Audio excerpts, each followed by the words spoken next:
नमस्कार। आज मैं फिर आपके सामने अपराध की एक और घटना लेकर आया हूं। आज के अपराध की घटना भी हालिया है, हाल फिलहाल की है। आज का प्रदेश हरियाणा और जनपद है पानीपत। हुआ कुछ यूं कि अभी 1 दिसंबर 2025 को पानीपत के गांव नौलथा में सतपाल के घर में दो शादियां थी। 30 नवंबर को लड़के की शादी और 1 दिसंबर को लड़की की शादी। नवीन मैं नाम बता रहा हूं इसलिए ताकि आगे समझ में आए। नवीन की मौसी का लड़का अपनी बेटी विधि जिसकी उम्र 6 साल और बेटा दिव्य जिसकी उम्र 1 साल, उसको लेकर अपनी मौसी के लड़के के यहाँ, सतपाल के यहाँ, उनके दो बच्चों की शादी में शामिल होने के लिए 30 नवंबर को ही पहुंच गया। 1 दिसंबर को जब घर में शादी का कार्यक्रम चल रहा था और वो परिवार की मान जिसको शगुन की रस्म चल रही थी, तभी विधि की दादी यानी वो बच्चा जो नवीन की मौसी का लड़का अपने जिन दो बच्चों के साथ आया था, उनमें से एक बच्चे विधि के लिए उसकी दादी ने आवाज़ लगाई कि तुम भी आ जाओ और ये शगुन मान अपना दे दो, यानी शगुन देने की बात कही गई। तो विधि बच्ची थी जो थोड़ी देर पहले तक वहीं मंडप में थी जहां ये शगुन का कार्यक्रम चल रहा था। तो दादी ने यह सोचा कि उसको आवाज़ लगाने पे आसपास कहीं होगी तो उसका भी शगुन हो जाएगा। लेकिन वो 6 साल की बच्ची आवाज़ लगाने पर भी उसने कोई रिस्पॉन्स नहीं दिया। और लोग भी चिल्लाए कि अभी तो यहीं थी, अभी तो यहीं थी, कहाँ चली गई। लेकिन फिर भी कोई रिस्पॉन्स नहीं आया। घर के लोगों ने ढूंढना शुरू किया कि आखिरकार वो गई कहाँ। फिर वहाँ ढूंढते ढूंढते पूरे घर में ये हुआ कि 10 मिनट में कितनी दूर चली जाएगी। तो उसी घर की पहली मंजिल पर बने बंद स्टोर रूम में एक छोटे टब जिसमें पानी भरा हुआ था, उसमें उस बच्ची की 6 साल की बच्ची विधि की लाश मिल गई। उसका सिर पानी में डूबा हुआ था। बहुत कम पानी, हमारे ख्याल से 8 इंच 10 इंच 10-12 इंच का पानी की उसकी हाइट होगी। सिर उसमें डूबा हुआ और पैर टब के बाहर जमीन पर टिका हुआ। तो ये बात लोगों ने देखी, हाहाकार मच गया। नवीन अपनी मौसी के लड़के के यहाँ शादी में आया हुआ था। तो ये समझ में नहीं आया कि अचानक 10 मिनट में स्टोर रूम में, जिसमें बाहर से कुंडी बंद है, उसके भीतर ये बच्ची कैसे चली गई और केवल पानी में सर डूबने से उसकी मौत कैसे हो गई। भाग के उसे तुरंत ले गए, लेकिन डॉक्टर ने बता दिया कि शी इज डेड। इसी बीच में घर की औरतों ने बताया कि थोड़ी देर पहले ही पूनम पूनम जो इसकी नवीन पूनम नवीन की पत्नी का नाम है और नवीन के मौसी के लड़के ही थे जो अपनी बेटी और बेटे को उस शादी में लेके आए हुए थे। तो पूनम के पति नवीन के बारे में लोगों ने बताया कि नवीन की पत्नी पूनम वो ऊपर गई थी और जब लौटी थी तो उसके ब्लाउज और सूट के कपड़ों में के कपड़े गीले थे बहुत। लोगों ने पूछा भी कि इसी शादी के बीच में ये कपड़े कैसे तुम्हारे खराब हुए या कैसे गीले हो गए। उसने अलग अलग कारण अलग अलग लोगों को बताया। किसी को बताया कि दूध गिर गया था और किसी को बताया था कि उसके मासिक धर्म आए थे और वो गई थी कपड़ा चेंज करने के लिए, उसमें पानी गिर गया।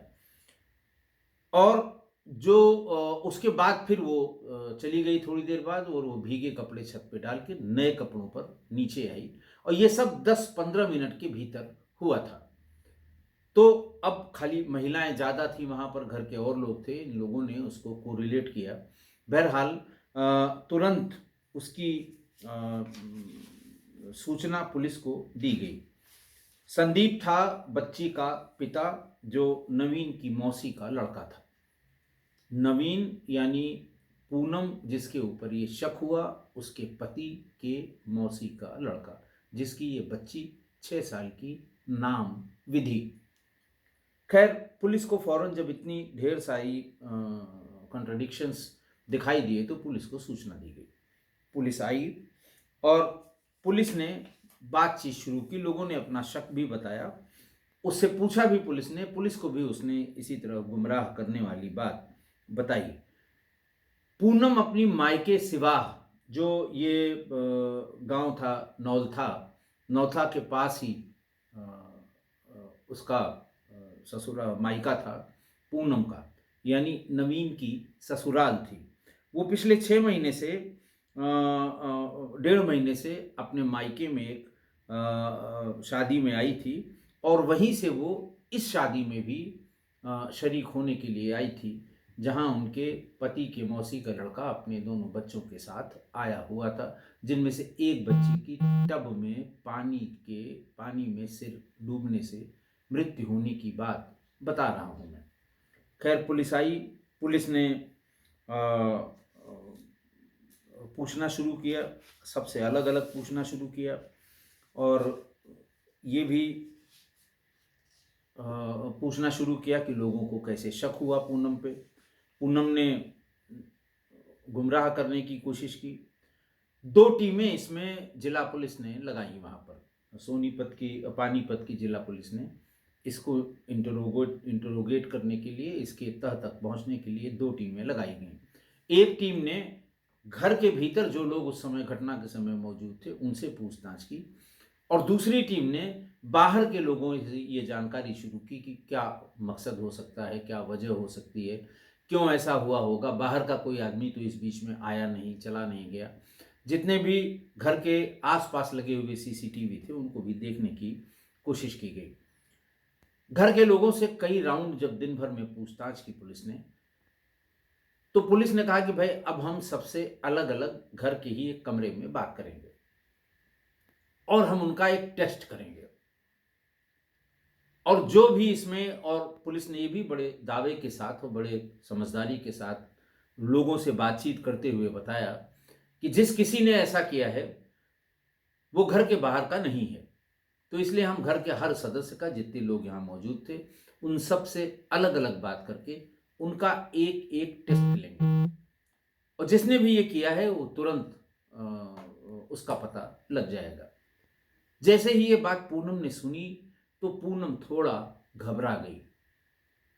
जैसे ही पुलिस के सामने उसको बातचीत करने के लिए बुलाया गया और उससे कहा गया कि आंखें बंद करो, हम वो टेस्ट करेंगे, वो एकदम से घबरा गई और इधर उधर की हरकतें करने लगी। पुलिस ने जब उससे पूछना शुरू किया तब वो धीरे धीरे, उसका जब आत्मविश्वास टूटा तो उसने आगे की बात बतानी शुरू की और अपना जुर्म कबूल कर लिया कि उसने ही विधि की हत्या की है। ये पूछने पर कि आखिरकार तुमने ऐसा क्यों किया, तो उसने झट से बताया कि मेरा अपना भी बच्चा इसी तरह टब के पानी में डूबने से मरा था। और फिर जब पूछा गया कि ऐसा क्यों होता है तो उसने बताया कि वो एक कैराना के एक तांत्रिक के संपर्क में है, और उस तांत्रिक ने मुझे बताया है कि मेरे ससुराल के, मेरे पड़ोसी की व्यक्ति, मृत लड़के की आत्मा मेरे अंदर प्रवेश कर गई है और वो मुझसे इसी तरह के काम कराती है। फिर उससे पूछा गया कि आखिर किस तरह के, तो उसने कहा कि जब मेरा पहला बेटा पैदा हुआ था तो लोग उसको बदसूरत कहते थे। परिवार के लोग जब इकट्ठा होते तो महिलाएं इस बात का जिक्र करती थी कि फलां की लड़की अच्छी है, सुंदर है, फलां का लड़का सुंदर है, लेकिन मेरे बच्चे के लिए कभी न सुंदर कहा गया न ये कहा गया अच्छा है। मेरे अंदर एक हीन भावना पनपने लगी और मैंने तब से हमारे परिवार में, आसपास में, ससुराल के परिवार में जितने भी छोटे बच्चे जिनको लोग ये कहते थे कि ये बहुत सुंदर है, उनको मैंने किसी न किसी बहाने मार दिया। ये सुनते ही पुलिस के पैरों के नीचे जमीन खिसक गई, क्योंकि वो एक हत्या को इन्वेस्टिगेट करने के लिए उससे पूछताछ कर रही थी, जो उसी दिन हुई थी, जो नहाने वाले छोटे टब में जिसका सिर डूबने से या सिर डुबोने से जिसकी मृत्यु हुई थी। खैर, जब पुलिस ने सस्टेन्ड इंटरोगेशन कहते हैं, लगातार सतत पूछताछ की, तो 4 बच्चों की हत्या का पता लगा। ये बहुत ही गंभीर बात थी। सभी बच्चे 5-6 सालों के थे और आप उनकी फ़ोटो देखिएगा, कम्युनिटी में मैं डालूँगा, तो आपको ये समझ में आ जाएगा कि कितने बच्चे बेचारे, जिसको कहते हैं जिन्होंने दुनिया नहीं देखी, अभी नए-नए आए थे, अबोध थे, जिन्हें किसी बात का ज्ञान नहीं था, जो अपनी उस रिश्तेदार के कहने पर, उसके इशारे पर उसके पीछे-पीछे चल दिया करते थे। रिश्तेदार यानी पूनम के, और उनको बेचारों को जान से हाथ धोना पड़ा। जिन हत्याओं के बारे में इस हत्यारिन महिला ने सिलसिलेवार ढंग से बताया, वो आप सुनेंगे, आप भी हैरान रह जाएंगे। ननद की बेटी की हत्या। पानीपत के जो एसपी हैं भूपेंद्र सिंह, उन्होंने बताया कि उसने सबसे पहले 2023 में सोनीपत के गांव भावड़ में अपने खुद के 3 वर्षीय बच्चे शुभम, बेटा शुभम, और ननद की 9 वर्षीय बेटा इशिका को घर में बने पानी के टैंक में डुबोकर हत्या कर दी थी। एक तो वो इस बात से नाराज कि उसके बच्चे को लोग अच्छा नहीं कहते हैं, दूसरा इशिका को बहुत सुंदर, बहुत अच्छा, बहुत चंचल बताते हैं। तो उस दोनों को एक साथ घर की पानी की टंकी में डुबोकर मार दिया, अपने भी बेटे को और अपने ननद की बेटी को।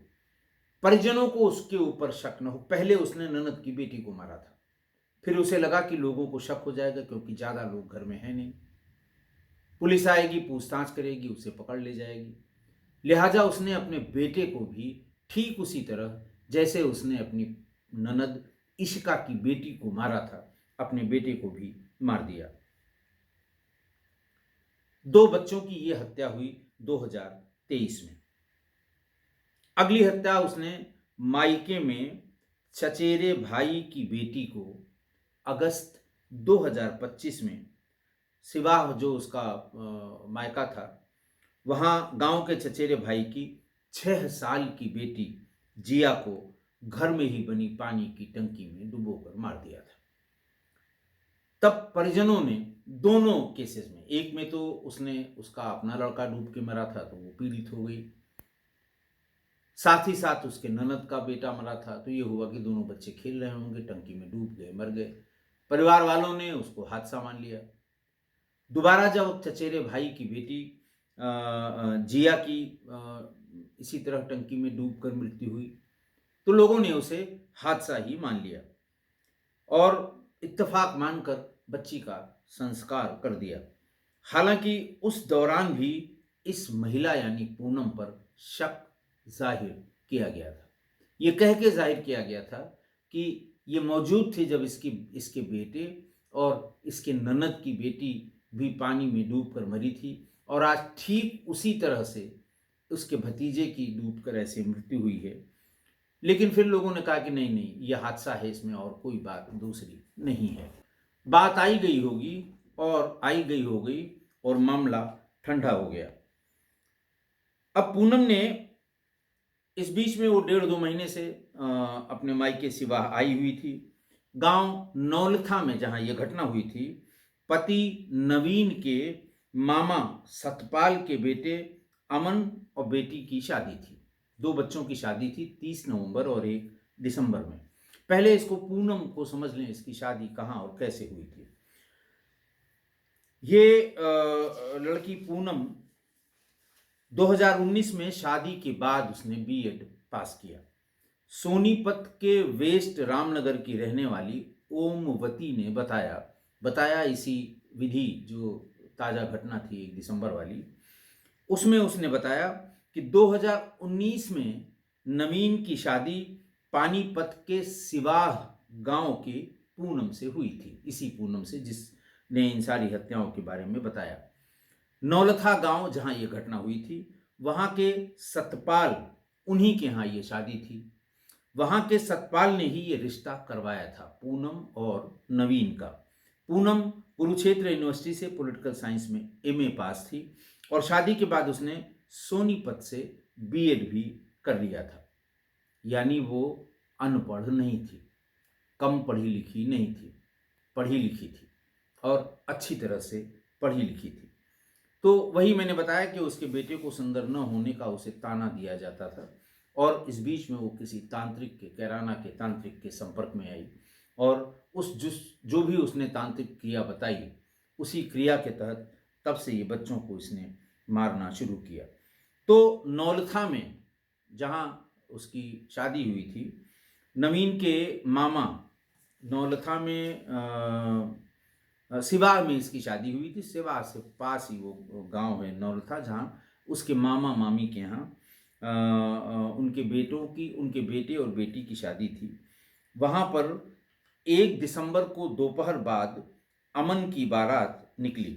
लड़का जिसकी शादी थी 1 दिसंबर को, उसकी बारात निकली। घर के सभी मेहमान बाहर थे। इसी दौरान उसे बच्ची विधि को, इस महिला ने, पूनम ने, विधि उस बिटिया को घर की सीढ़ियों से चढ़ते हुए देखा। वो उसके पीछे पीछे छत पर चली गई। विधि से बातचीत करके वो वहां स्टोर रूम के बाहर पानी से भरे प्लास्टिक टब में विधि की गर्दन डुबोकर उसकी हत्या कर दी। फिर उस टब को भीतर स्टोर में रख दिया, क्योंकि भरी भीड़ थी घर में, शादी विवाह का दिन था। छत पर वो बाहर वो टंकी रखी हुई थी, उसको खिसका कर स्टोर में, और विधि को भी उसी तरह स्टोर में, उसका सिर पानी में और पैर जमीन में रख के बाहर से कुंडी लगाकर नीचे आ गई। मैंने आपको बता ही दिया कि जब ये शादी हुई 2019 में, तो लोग ताना देने लगे, बड़ा बच्चा जब उसको हुआ, कि पूनम के बेटे से तो परिवार के दूसरे बच्चे बहुत सुंदर हैं। महिलाओं की बातचीत है ये। लगातार ये बात सुनकर पूनम को सुंदर बच्चों से नफरत हो गई, ऐसा उसने अपने बयान में, पुलिस को अपने बयान में बताया। जिसके बाद वो बच्चों को देखकर चिढ़ने लगी। अपने बेटे और ननद की बेटी को 2023 में उसने इसी तरह पानी में डुबोकर मार दिया। लोगों ने इसको हादसा मान लिया, पुलिस में इसकी शिकायत नहीं की। लेकिन उसके बाद उसका दूसरा बच्चा भी हुआ, जो 2 फरवरी को 3 फरवरी को, यानी 3 फरवरी 26 को 2 साल का होगा। वो उसके पास ही था। घटना के समय भी वो उसको लेके अपने पति के मौसी के घर में शादी में गई थी। कैराना के तांत्रिक का नाम पता भी उसने बताया। पुलिस वहाँ भी जाकर जांच कर रही है। पुलिस को जांच ही में ये समझ में आया कि कैराना के तांत्रिक से इसका गहरा लगाव है और जुड़ाव है। उसी तांत्रिक ने इसको ये बता दिया था कि ससुराल के पड़ोस के युवक की आत्मा उसके अंदर आती है और वो उसकी आवाज़ में बोलती है, उसी युवक की आवाज़ में बोलती है। और वो कई बार जब उसकी आवाज़ में, जब उसकी मेल आवाज़ में वो बताती थी, तो वो कहती थी कि मैंने 3 बच्चों को मार दिया है। इसी आत्मा का हवाला देकर वो परिवार वालों को भ्रमित करती थी कि मैंने कुछ नहीं किया है, ये सब उसकी आत्मा जब मेरे अंदर प्रवेश कर जाती है तो वही लड़का ये सब करता है। हालांकि चौथी हत्या में ये साइको किलर पकड़ी गई। पूछताछ में उसने पूरी कहानी चारों हत्याओं की स्वीकार की। खूबसूरत बच्चों से नफरत, तांत्रिक का असर, मानसिक विकृति, उसको उसने एक सीरियल किलर बना दिया। उसके सीरियल किलर होने की पुष्टि चौथी हत्या की गिरफ्तारी के बाद हुई। अब उस घटना के बारे में समझें कि 26 नवंबर को पूनम अपने पति नवीन की मौसी के पोते पोती की शादी में शामिल होने के लिए पानीपत से नौलथा गांव आई। वहां पर 30 नवंबर को लड़की की शादी और 1 दिसंबर को लड़के की शादी थी। 30 नवंबर को संदीप, नवीन की मौसी का लड़का, यानी इसके पति के मौसी का लड़का, वो अपने बेटी 6 साल की विधि और 1 साल के बेटे दिव्य के साथ शादी समारोह में शामिल होने के लिए आए थे। संदीप के पिता पाल सिंह भी 1 दिसंबर को समारोह में शामिल हुए थे।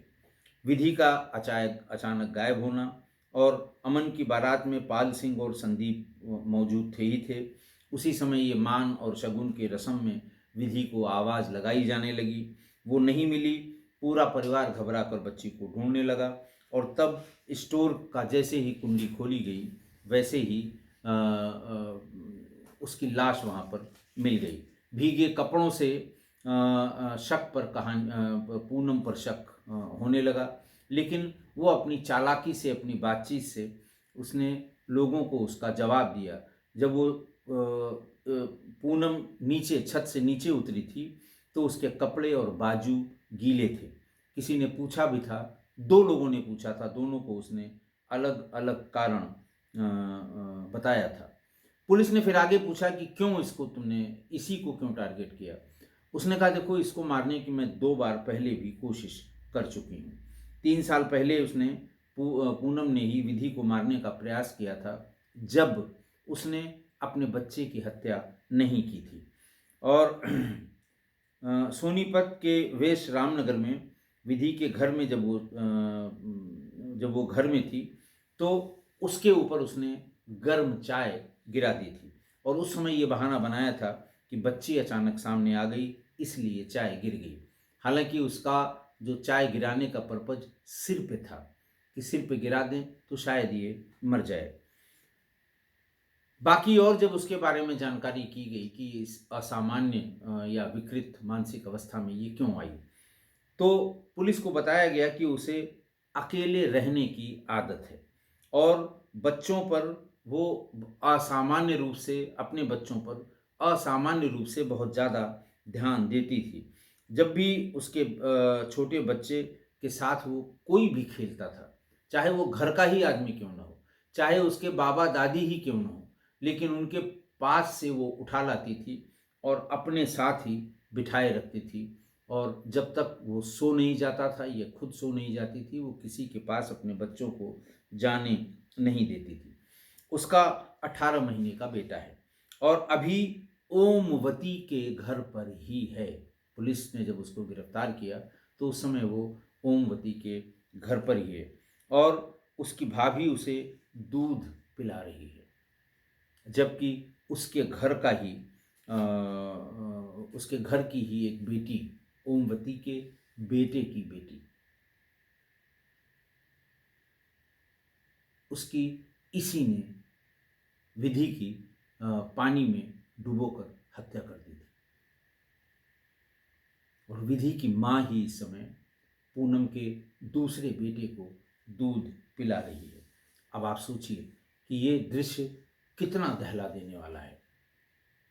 एक ही माँ के एक बेटी की हत्या जिसने की, उसके बेटे को, सब रिश्तेदार ही हैं, उसके बेटे का वो पालन पोषण कर रही है क्योंकि वो अभी 18 महीने का है। परिवार ये बताता है कि 6 साल की विधि बहुत होशियार थी। दादा पाल सिंह रोज उसे स्कूल छोड़ने और लाने जाते थे। घर में 2 दिन से चूल्हा नहीं जला है। विधि की माँ फूट फूट कर रोती है। दादी ओमवती अपनी पोती की फोटो देखकर रो पड़ती हैं कि ऐसी हत्यारिन माँ किसी के घर में पैदा न हो, ऐसा वो कहती हैं। उसे 2 हत्याएं और करनी थी, जिसमें उसका खुद का बेटा जो अभी इस समय 18 महीने का है, उसका बेटा भी शामिल था। पुलिस से पूछताछ में उसने एक और यही बड़ा खुलासा किया कि परिवार के सभी बच्चों को वो मारना चाहती थी, खासतौर से सभी लड़कियों को। अब परिवार में 2 और बच्चे उसकी नज़र में थे, जिनमें से एक उसका खुद का बेटा है। तो पुलिस ने बहुत शार्प तरीके से, या बहुत कहें वैज्ञानिक तरीके से, बहुत ही मनोवैज्ञानिक तरीके से इस घटना का खुलासा किया था। आज की घटना देखिए, आज भी तांत्रिक के कहने पर या तांत्रिक के ज्ञान पर एक महिला ने एक एक करके 3 साल में 4 छोटे बच्चों की हत्या कर दी। हम आपको ये बताते चलें कि इन तांत्रिकों और टोने टोटके वालों ने पता नहीं कितने लोगों की जान ली है। 25 से अधिक प्रकरण मैं किस्सा गोई में ही आप तक पहुंचा चुका हूं। 25 से अधिक प्रकरण जिसमें इन्हीं तांत्रिकों ने, टोटके वालों ने, टोना वालों ने, इन लोगों ने जान ली है लोगों की।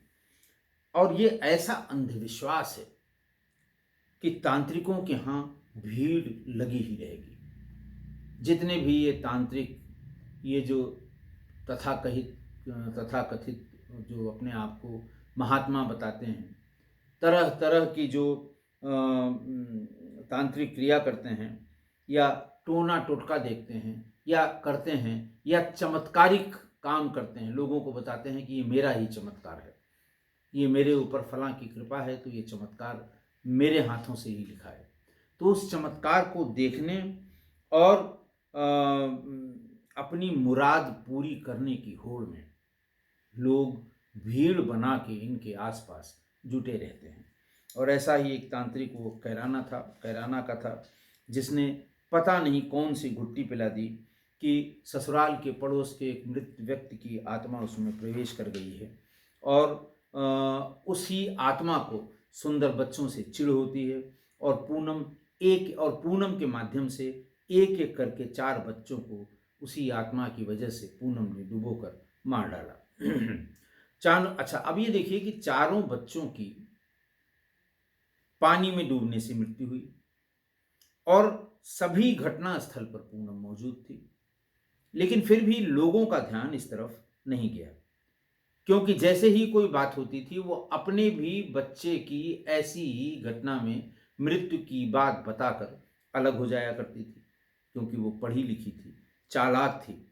तुरंत अपने बेटे की भी मृत्यु की बात बताती थी ताकि वो पीड़िता मानी जाए और लोग उसकी तरफ ध्यान न दें। पहले 3 मौतों पर घर वालों ने हादसा समझकर पुलिस को कोई कंप्लेन नहीं की। पुलिस कंप्लेंट करनी चाहिए थी। पुलिस पूछताछ करती तो शायद आगे की हत्याएं टल जाती या रुक जाती।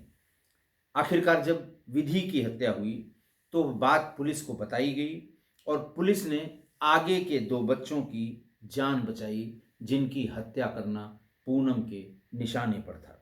और पुराने 3 घटनाएं जिनमें 3 बच्चियों की मृत्यु हुई थी, उनका भी पता चल गया। तो अपने से किसी भी मृत्यु को हादसा नहीं मान लेना चाहिए। कोई भी असामयिक मृत्यु होती है, अननेचुरल डेथ होती है, तो पुलिस की जांच अवश्य करा लेनी चाहिए ताकि दूध का दूध, पानी का पानी हो सके। आशा है आप मेरी इस बात से सहमत होंगे। आज के लिए इतना ही। बहुत बहुत धन्यवाद।